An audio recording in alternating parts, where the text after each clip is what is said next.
Għal sena oħra l-gvernijiet dal-Work Trial Scheme for Youths għażaża ħawċin ta' bejn is-16 u l-20 is-sena li jixtiequ impjieg għal dan is-sajf.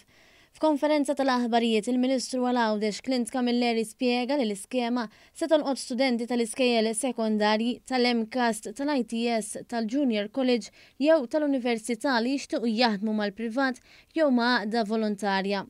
Huwa spjega li l-malma li jridu jkunu parti mill-iskema jridu jkunu reġistrati ma' Jobs Plus u jassigura li x-xogħol li se jingħata lill-applikant ikun ibbażat f'Għawdex.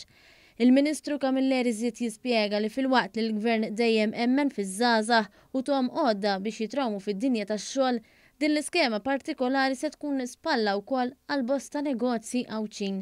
Min nhar it-tnejn se proprju ser tiftaħ din l-iskema għal daqstant nistieden lill-istudenti kollha l-żgħażagħ kollha li jixtiequ jagħmlu din l-esperjenza sabiex japplikaw u proprju tul dan is-sajf ikun jistgħu jieħdu din l-esperjenza ta' xogħol ġewwa Gżira ta' Għawdex. L-applikazzjonijiet se jgħalqu fid-9 ta' Lulju f'nofsinhar u l-applikazzjoni tista' titniżżel minn fuq dan is-sit.